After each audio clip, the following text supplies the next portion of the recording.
La voiture de Richard Castle en flammes, sous les yeux d'une Kate Beckett éplorée dans sa robe de mariée.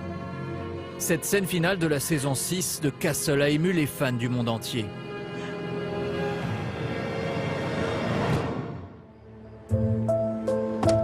Pour savoir si l'écrivain a survécu à son terrible accident, direction l'autre côté de l'Atlantique, à Los Angeles, au cœur de la fourmilière hollywoodienne.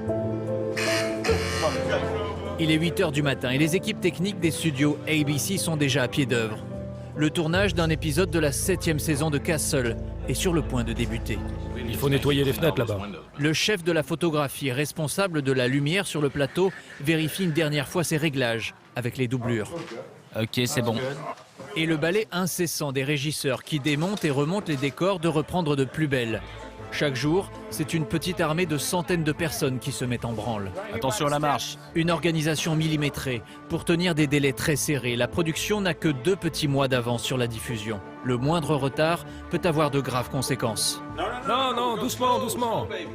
Comme à son habitude, Stana Katic, l'actrice vedette de la série, révise ses lignes de dialogue au beau milieu du plateau. Excellente nouvelle, Nathan Fillion, alias Rick Castle, est bien présent dans cette nouvelle saison. Tout le monde est maintenant prêt à donner vie à la série policière qui, depuis 2009, bouleverse les codes du petit écran.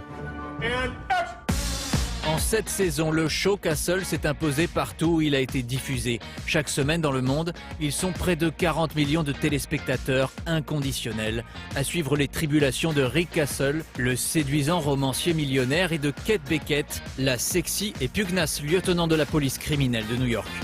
Monsieur Castle? Où voulez-vous que je signe? Lieutenant Kate Beckett de la police de New York. J'aurais quelques questions à propos d'un meurtre commis plus tôt dans la soirée. Ça, c'est nouveau. Dans l'Hexagone, Castle pulvérise de la même manière les records d'audience. Chaque lundi à 20h50, 6 millions de Français en moyenne sont scotchés devant leur téléviseur, et non Dieu que pour le duo d'acteurs vedettes, Nathan Fillion et Stana Katic. Les 2 comédiens inconnus jusqu'alors et désormais célèbres dans le monde entier ont accepté de répondre à nos questions pour nous aider à percer le mystère Castle. Rendez-vous sur France 2. Anything else? Toutes les équipes travaillent très dur parce qu'ils croient en ce que nous faisons. Pour une soirée spéciale. Ok, d'accord. Non. Pour la première fois depuis la création de la série, la production américaine a autorisé les caméras de France 2 à pénétrer l'envers du décor. Venez!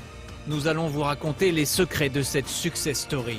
Les acteurs, le créateur de la série, les hommes de l'ombre qui œuvrent en coulisses, tous les membres de la famille Castle se livreront sans tabou sur leur formidable aventure. S'il te plaît, Bill, les Français sont là. Vous verrez comment la série Castle a engendré un phénomène littéraire sans précédent dans l'histoire de la télévision. Mettez-vous en ligne. Et nous découvrirons l'incroyable impact de la série sur des millions de fans à travers le monde. Plongez maintenant dans les arcanes du château le plus secret d'Hollywood et démasquons les coupables de ce meurtre télévisuel parfait.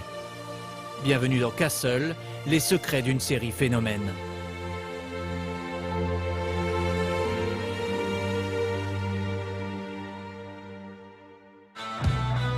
Quand on cherche à percer le mystère Castle, ce n'est pas à New York qu'il faut se rendre, mais à Los Angeles, la mecque du divertissement et du cinéma américain. Toutes les grandes chaînes de télévision, les puissants networks comme ABC s'y sont implantés et elles se livrent une concurrence acharnée, comme en témoignent les panneaux publicitaires partout dans la ville. Près de 400 séries télévisées sont produites ici chaque année et rares sont celles qui parviennent à s'imposer au-delà de 2 ou 3 saisons. Pour comprendre comment le show Castle bat, lui, les records de longévité, nous devons nous rendre à 5300 Melrose Avenue, la même où furent construits naguère les premiers studios hollywoodiens. Aujourd'hui, les affiches géantes du show s'étalent sur les murs des bâtiments. Pour entrer dans ce complexe ultra sécurisé, il faut montrer patte blanche. Aucune caméra n'y est tolérée sans une autorisation express d'ABC. Il est 10 h, notre journée dans les dédales du château peut commencer. Ok, thank you.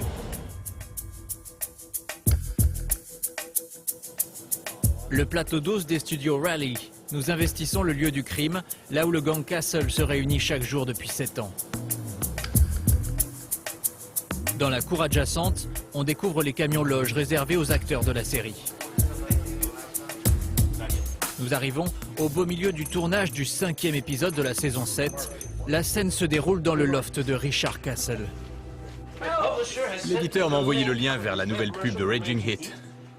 Je veux que vous voyez ça. 3, 2, 1. Bonjour, ici Richard Castle. Voici la pub pour mon nouveau Raging Hit, bla bla bla bla.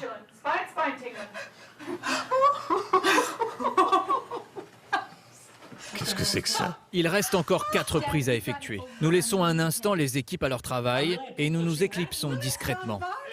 Coupé, très bien.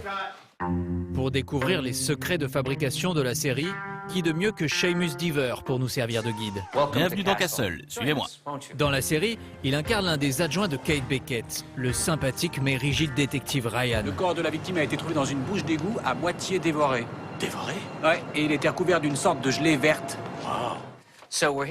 Donc nous sommes ici au studio Rayleigh, sur le plateau 12 exactement.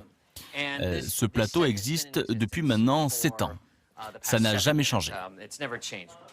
Le loft de Castle étant pour le moment utilisé, Seamus nous conduit à quelques mètres de là, dans le second décor permanent, le commissariat new-yorkais de Beckett. La chaise de Castle, très poussiéreuse. Oui, c'est bien la sienne. Le plus gros défi à relever pour les décorateurs, c'est de faire croire aux téléspectateurs que l'action ne se déroule pas à Los Angeles mais à New York, où évoluent les personnages de Castle. Il a donc fallu imaginer et construire d'immenses bâches représentant une vue imprenable sur les gratte-ciel de Manhattan. Ce sont de gigantesques toiles, des photos géantes. Ce sont en fait des négatifs pour que la lumière puisse passer au travers. Quand ils font une scène de nuit, par exemple, on peut croire qu'il y a quelqu'un derrière les fenêtres. C'est fou. Ça coûte des milliers, des milliers et des milliers de dollars. Vous devez vraiment vous ennuyer. Pour vous la jouer, fenêtre sur cour. Alexis me les a offert. Au final, impossible de remarquer le subterfuge. L'illusion est parfaite. Eh ben, vous ratez quelque chose. Suivez-moi dans le bureau du capitaine. En suivant Seamus Dever, on se rend vite compte que l'acteur est ici comme un poisson dans l'eau. Le bureau du capitaine, le capitaine Gates. On ne me la fait plus. Vous ne méritez pas de porter l'uniforme. Donnez-moi votre arme et votre plaque. Elle prépare en fait un diplôme de droit en ce moment. Ce sont ici ses livres de droit. Elle les lit entre les scènes. Il y a toutes sortes de marques et de notes. Et ça, c'est une tasse que ma mère a fait. C'est vrai, c'est ma mère qui l'a fait. Depuis 7 ans qu'il arpente ces couloirs, Seamus connaît chaque recoin du plateau. Et il a même une petite anecdote surtout. Cette eau est ici depuis 7 ans, sans blaguer. Ne buvez pas cette eau ou vous mourrez empoisonné. Le plateau est devenu une seconde maison pour l'acteur. Et les quelques 250 personnes au total qui composent la famille Castle, acteurs, figurants, techniciens, employés administratifs, c'est un commando parfaitement organisé qui travaille toute l'année, 10 mois sur 12 exactement. Car pour tenir le rythme effréné de 23 épisodes par saison, les journées de travail sont particulièrement denses. Bienvenue dans la salle de repos. Et c'est presque un sacrilège quand Seamus vient perturber la pause détente de Nathan Fillion dans la salle de repos. Il y a notre machine à café, des choses comme ça, et des chaises, et... Eh, bonjour. Je l'ai énervé, je crois. Je ne sais pas ce que j'ai fait, mais je l'ai énervé. Ah, il revient. C'est un chic type. Ça représente beaucoup de sacrifices. Il y a énormément de gens ici qui ne voient pas beaucoup leur famille. Quand on rentre à 6 heures le samedi matin, ça fait des week-ends plutôt courts. Si vous voulez passer du temps avec vos enfants, c'est difficile. J'aime cette idée que tout le monde travaille très dur, parce qu'ils croient en ce que nous faisons. J'espère que vous avez apprécié. Bonne journée. Fin de la visite. Notre guide d'un jour n'a pas une minute à perdre. Le réalisateur n'attend plus que lui sur le plateau. Cette chaise n'a pas de dossier. Cette chaise est défectueuse. Poursuivons notre enquête sur les secrets du phénomène Castle. Vous allez voir que sans un événement historique dramatique pour les États-Unis, la série n'aurait peut-être jamais vu le jour. Dans toute entreprise victorieuse, il y a toujours un visionnaire. Pour Castle, cet homme s'appellera Andrew Marlowe, au départ un simple diplômé de l'Université de Columbia en littérature. Dans les années 90, il commence par écrire des scénarios pour Hollywood, notamment Air Force One ou L'Homme Invisible. En 2008, ABC propose à Andrew Marlowe de réfléchir à une nouvelle série. Et ce sont les attentats du 11 septembre contre le World Trade Center qui vont être à l'origine de l'idée qui va changer sa vie. Après les attentats du 11 septembre, beaucoup de gens pensaient que c'était inimaginable. Mais il y avait plusieurs scénarios de films qui y ressemblaient étrangement. Des agents de la CIA ont donc été envoyés à Hollywood pour discuter avec les scénaristes sur de possibles attaques terroristes. À partir de là, je me suis demandé si ça ne serait pas intéressant pour un policier qui passe ses journées à résoudre des crimes de se faire aider par un écrivain qui passe son temps à imaginer comment tuer des gens, un homme qui passe ses journées à écrire des polars.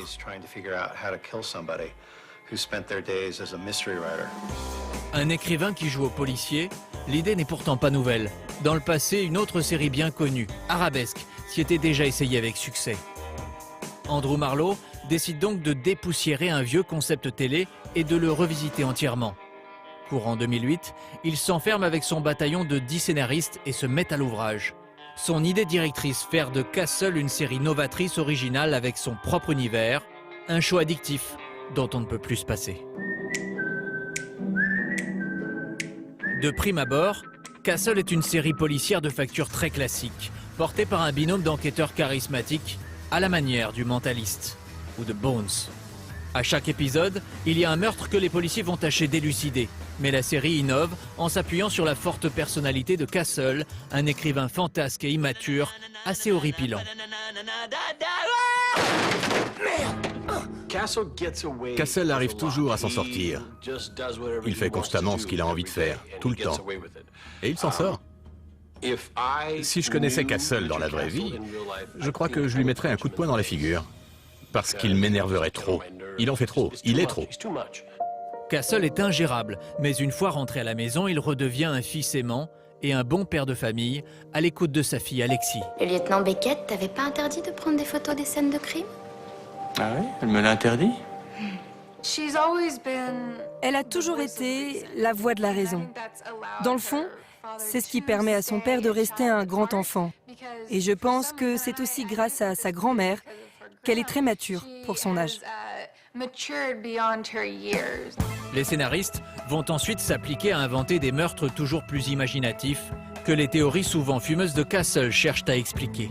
L'horloge a été commandée par une société secrète qui voulait compter le temps qu'il reste avant la fin du monde. Une société secrète de Père Noël qui sont les gardiens du temps. Oh oh oh! Oh, c'est bon ça! Ne dites pas espion. Ou mafia. La mafia qui tue un espion.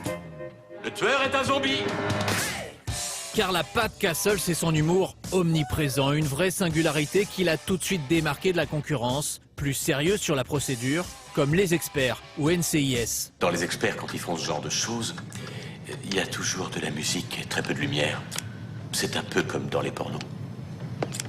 Fermez-la, Castle. Ce ne sont pas des histoires trop graves, et ce n'est pas non plus de la pure comédie. Les gens apprennent à connaître des personnages et ils s'y attachent. Ça ne se prend jamais trop au sérieux. Le sang et le gore sont toujours filmés à distance et ça ne tombe jamais dans le glauque comme la plupart des séries policières. C'est comme une bonne part de dessert à la fin du repas. Mais le véritable coup de génie des scénaristes, c'est d'avoir su mettre en image une des plus belles love stories que la télé ait connues.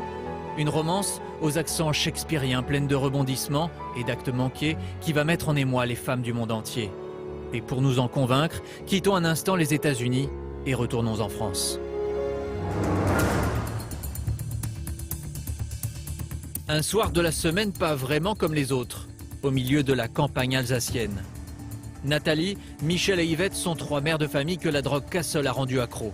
La série a transformé leur soirée télé du lundi soir en véritable rituel. La suite du triple tueur, l'empreinte d'une arme, c'est là, ouais. La fille qui est bétonnée, là. Allez, on a 3 heures de Castle, hein, pratiquement. Et alors, quand on aime, on comprend.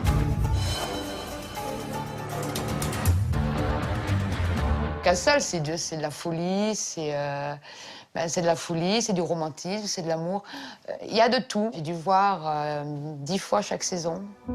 Il y a quelques mois, ces trois femmes ne s'étaient jamais rencontrées. C'est grâce à Castle qu'elles se sont liées d'amitié, à force d'échanger sur les réseaux sociaux.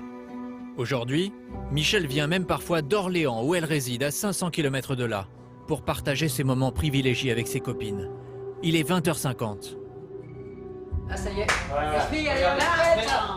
La grand-messe peut débuter.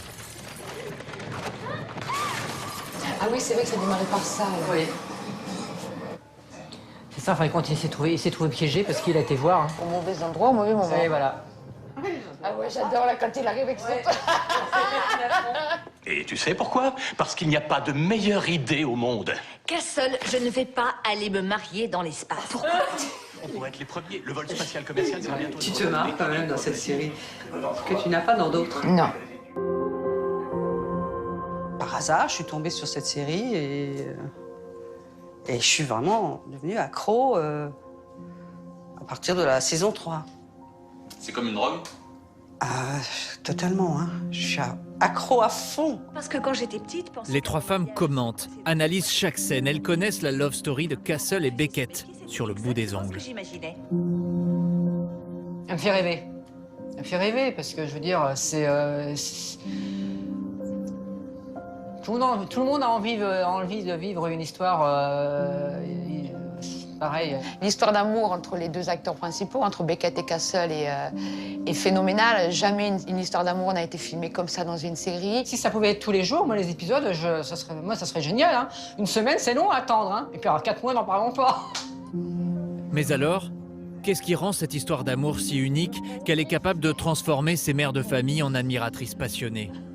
La raison est simple, les scénaristes ont réussi à tenir le public en haleine pendant plus de 5 ans. Nous allons tenter de résumer les 56 heures de leur romance en moins de 3 minutes. Il aura fallu 80 épisodes pour assister à cette scène mythique en ouverture de la 5e saison, le réveil de Beckett dans les draps de Castle. Je t'ai fait un café. Alors c'était pas un rêve? Non. Car avant d'en arriver là, les choses ont été quelque peu compliquées. Au départ, Castle et Beckett sont comme chien et chat. On est mariés. On n'est pas mariés. Relax, c'est pour l'enquête. Si on est mariés, je demande le divorce. Vous êtes comme ça tout le temps? Oui. Beckett déteste Castle et tout ce qu'il représente, un dragueur arrogant, cynique et incontrôlable. Il est énervant, agaçant, narcissique, égocentrique et réellement très marrant. Castle, lui, ne songe qu'à une chose, faire de Beckett la muse de ses nouveaux romans et au passage l'ajouter à son tableau de chasse. Si j'avais été dans les bras d'une autre, vous seriez jalouse? Dans vos rêves, peut-être. Dans mes rêves, vous n'êtes pas jalouse, vous me rejoignez moi et une charmante... Beckett a beau résister, les pitreries, le charme de Castle finissent peu à peu par la faire craquer. Faites attention à vous. Je me trompe ou vous avez vraiment peur pour moi? Ratez cette mission et je vous tue. Je me disais aussi. Seconde saison, on pense que l'inévitable va forcément se produire. Castle fait tout pour la séduire, mais Beckett refuse de voir la réalité en face. Vous travaillez côte à côte tous les jours. Dans un de ses bouquins, il a imaginé une scène érotique avec toi qui m'a quasiment fait grimper au rideau. Et maintenant que la petite mariée éplorée débarque, ne me dis pas que t'es pas un peu Je t'en prie. T'as passé beaucoup trop de temps dans ta salle d'autopsie, à mon avis. Elle tombe alors dans les bras du séduisant inspecteur Deming. Une relation qui rend Castle fou de jalousie et finit de le décourager. De toute façon, cette relation, j'en ai fait le tour. À la fin de la saison 2, Beckett réalise qu'elle est amoureuse. Elle quitte Deming, bien décidée à avouer ses sentiments, mais trop tard. Le mal est fait, l'écrivain remet le couvert avec Gina, son ex-femme, et laisse Beckett inconsolable. On se voit à la rentrée? On se voit à la rentrée.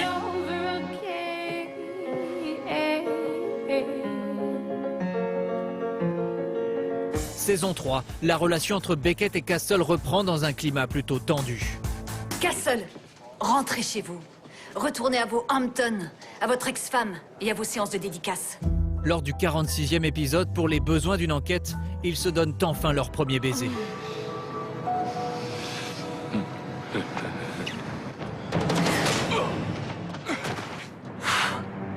C'était époustouflant. Castle largue Gina pour repartir à la conquête de sa muse. Manque de chance, Beckett est désormais en couple avec le très beau mais ennuyeux Dr Josh. La jeune femme, totalement obnubilée par la traque de l'assassin de sa mère, bâtit un mur entre elle et Castle. Il n'y aura jamais rien entre nous, Castle. Je ne veux plus vous voir. Dans les dernières secondes de la saison 3, Beckett tombe sous les balles d'un sniper. Castle, désespéré, lui avoue enfin ses sentiments. Kate! Où est-ce que c'est parti? Beckett est touché! Kate! Tu peux pas me laisser. Je t'aime, Kate. Je t'aime, Kate. Saison 4, Beckett est sauvée in extremis. On se dit que cette fois, elle va sauter au cou de Castle. Que nenni, elle fait mine d'être amnésique et d'avoir oublié sa déclaration. Vous ne vous souvenez pas du tout? Non. Il y a certaines choses, paraît-il, qu'il est préférable de ne pas se rappeler. Les enquêtes reprennent. Castle est prêt à se montrer patient lorsqu'il découvre que Beckett lui ment depuis 1 an. Il a le sentiment d'avoir été cruellement trahi, mais quand la vie de Beckett se retrouve encore menacée, Castle déclare alors sa flamme. J'ai été là pendant 4 ans. 4 ans à attendre que vous ouvriez les yeux pour voir que j'étais là pour vous seul. Je suis plus qu'un coéquipier. Et je vous aime. Kate le repousse, mais lorsqu'elle réchappe de justesse à la mort, elle craque et réalise enfin, au bout de 80 épisodes, que Castle est l'homme de sa vie. J'ai failli mourir. Et je n'arrivais à penser qu'à toi. Tout ce que je veux, c'est toi.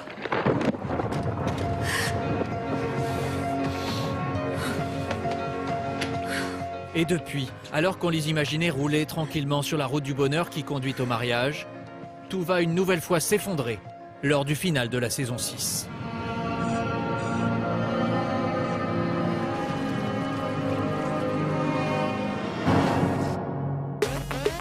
Une romance haletante qui depuis 7 ans fait exploser les audiences aux États-Unis. Nous nous sommes rendus au siège du célèbre magazine Variety pour mesurer l'ampleur du phénomène et recueillir l'analyse de Debra Birnbaum, la responsable télé de l'hebdomadaire.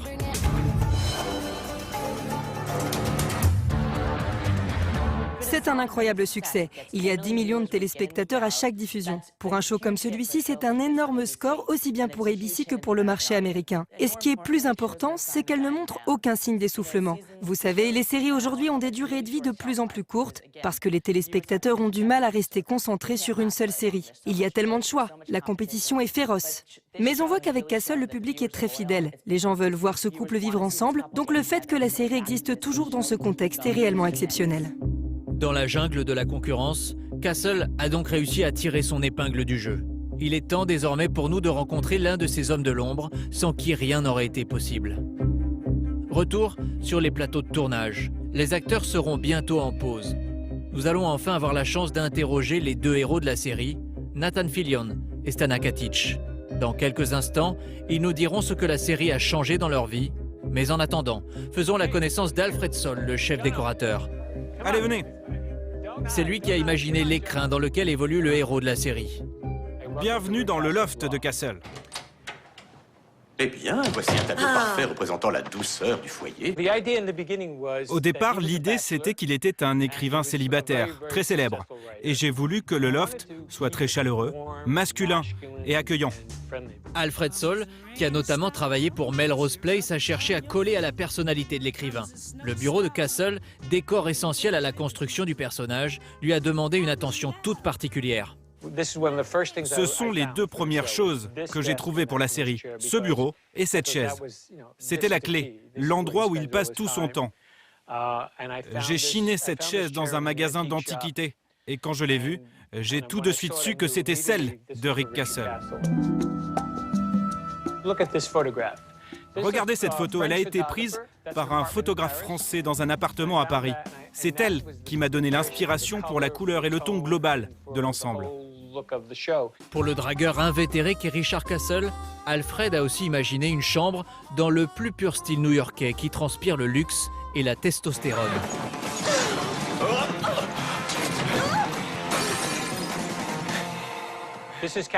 Nous sommes dans la chambre de Castle. C'était très important qu'elle soit sexy et masculine. Après tout, Castle a eu beaucoup de petites amies. Ce lit a vu passer ses nombreuses conquêtes. Tu es un sale type, Zach Robinson. Un maître chanteur, un salaud, une ordure de la pire espèce. Je voulais que les gens pensent que c'est réel, que ce lieu confortable existe vraiment. Et là, nous avons la salle de bain, mon décor préféré, parce que nous n'avons jamais pu le construire. Peut-être qu'un jour, il y aura une salle de bain ici, je ne sais pas, je le demande chaque saison. Quand est-ce qu'on fait une scène dans la salle de bain?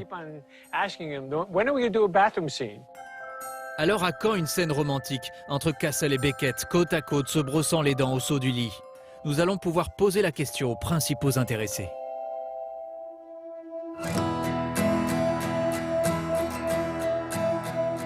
Le tournage du 5e épisode de la nouvelle saison se poursuit toujours à un rythme soutenu. Plus que quelques minutes de patience et nous pourrons cuisiner les deux principaux coupables dans cette affaire, Nathan Fillion et Stana Katic. Le temps pour eux d'en finir avec cette scène. C'est pour ça que je déteste les réseaux sociaux. Quand ça sort, on n'a plus aucun contrôle. Les gens peuvent prendre un moment intime et le sortir de son contexte. Bon, ok, on va la refaire. On a l'impression que tu marches un peu de travers. Qui marchait de travers? Toi. S'il te plaît, Bill, les Français sont là. Nous avons reconstitué cette scène. Nous vous la livrons maintenant en exclusivité. Dans quelques instants, vous assisterez aux interviews exceptionnelles de Nathan Fillion et Stana Katic. Les deux stars nous diront tout de l'aventure qui a bouleversé leur vie. Nous plongerons au sein de la communauté des fans de Castle et nous vous expliquerons comment la série est devenue un phénomène littéraire sans équivalent dans l'histoire de la télévision.